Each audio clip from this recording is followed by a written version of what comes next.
Eu queria saber de onde surgiu o ditador, se foi da direita ou da esquerda. Tem gente que diz que vem da direita, outros da esquerda. Luana Gomes. Luana, essa questão é bem interessante, porque quando a gente pensa na ideia do ditador, a gente pensa numa pessoa que governa sem uma oposição, sem oposição. O que é o ditador? O ditador é aquela pessoa, aquele governante contra o qual não existe nenhuma oposição, contra o qual não existe nenhuma palavra contrária. Um exemplo de ditador, né, que a gente pode ter é o patrão. O patrão é o ditador por quê? Porque ele está administrando o que é dele. Como ele está administrando o que é dele, não cabe ao empregado dar pitaco e ter poder de decisão. Por mais que isso seja uma coisa sob o aspecto humano, uma coisa estranha, se você é dono do seu negócio, você governa aquele negócio como sendo seu e pronto. Onde que entra, então, a definição de ditador? Quando a coisa não é da pessoa que está governando e a pessoa está governando sem pedir opinião ao dono. Isso que é a ideia de ditador.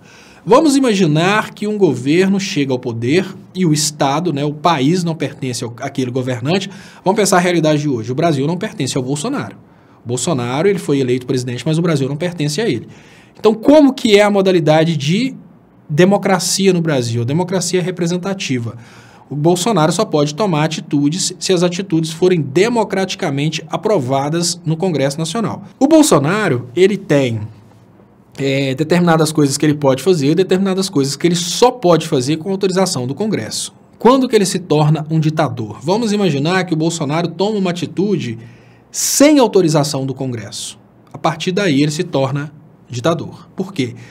Porque se ele tomou uma atitude sem autorização do Congresso e ele precisava ter autorização do Congresso, ele teve que impor a sua vontade, impor a sua vontade através da força. Por exemplo, ele tem controle sobre as instituições militares e ele impõe a sua vontade através da força. Agora vamos pensar na sua pergunta, porque eu já te expliquei o que seria o ditador. O ditador é aquele que governa uma coisa que é do outro sem a participação do outro.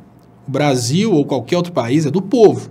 A participação do povo de forma representada é exigência para que exista democracia. A outra alternativa, quando o cara governa sozinho, ele é um ditador. Aí você me pergunta se o ditador é de direita ou se o ditador é de esquerda. O ditador pode ser de direita ou pode ser de esquerda.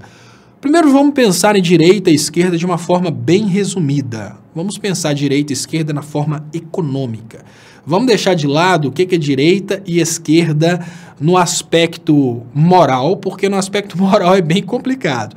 O Brasil é liberal, por exemplo, quer ser liberal na economia, mas quer proibir a mulher de ter o direito de ter controle no próprio corpo, quer proibir a pessoa de ter o direito de ter arma, quer proibir o cara de poder usar as drogas que ele quer, mas isso não é liberalismo. Você está liberando na economia para beneficiar os empresários, mas você está sendo superestado, né, nos direitos individuais. Então vamos pensar só no aspecto econômico e vamos pensar o que pensa direita e esquerda no aspecto econômico. A esquerda pensa que o dinheiro tem que ser redistribuído. Como é que se promove a redistribuição de renda? Você toma um pouco daquilo que os ricos produziram através de impostos e investe nos pobres. Como? Você paga a saúde para os pobres, você paga a educação pública para os pobres e assim por diante. E em casos extremos, paga até Bolsa Miséria. Isso é uma política de esquerda. O que é uma política de direita na economia? Olha, se o cara é pobre, ele é pobre por culpa dele, e se o cara é mais produtivo, ele é mais rico, ele não merece perder aquilo que ele tem para tratar do pobre. A culpa é do pobre. Se ele é mais rico e você está tomando dele, você está roubando dele, né? O ANCAP vai adorar isso. Se o Estado interfere roubando das pessoas o dinheiro para poder investir nos pobres, o Estado está sendo um ladrão e está fazendo milagre com coisa alheia. Então, esses dois aspectos que definem direita e esquerda são os mais modernos. É o aspecto de Rawls e o aspecto de Nozick, se você quiser aprofundar um pouco mais. Por que eu trouxe esses dois aspectos? Porque é possível um ditador ser tanto de direita quanto de esquerda, quanto de centro. Para ser ditador, basta que aquele governante não permita a representação popular se manifestar. Então vamos imaginar que um governante diz, vamos imaginar o Boulos. O Boulos, que adora a redistribuição de renda, é super de esquerda, vamos pensar que o Boulos assume o poder. Aí o Boulos vai e fecha o Congresso Nacional e começa a tributar os ricos de uma forma excessiva e transferir aquela riqueza para os pobres. O Boulos está sendo um ditador de esquerda. Vamos imaginar que o Bolsonaro fecha o Congresso Nacional, tira direitos trabalhistas, tira direito dos índios, redistribui as terras dos índios e tira completamente os impostos e para de prover educação pública e saúde pública e fala, olha, problema é do pobre, que ele trabalhe e consiga. Ele está sendo um ditador de direita.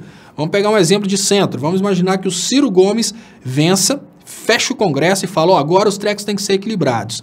Nós vamos manter alguns direitos trabalhistas, mas vamos gerar condição para o empresário produzir também. Ou seja, ele está tentando beneficiar e conciliar tanto os interesses dos trabalhadores quanto os interesses dos grandes empresários. Ele está sendo de centro. Mas o fato dele ter fechado o Congresso Nacional e não admitir que ninguém o contradiga, ou seja, que ninguém faça oposição a ele, torna ele um ditador. Então, esse caso de ser ditador não está conectado à direita e à esquerda, está conectado à postura da pessoa no governo.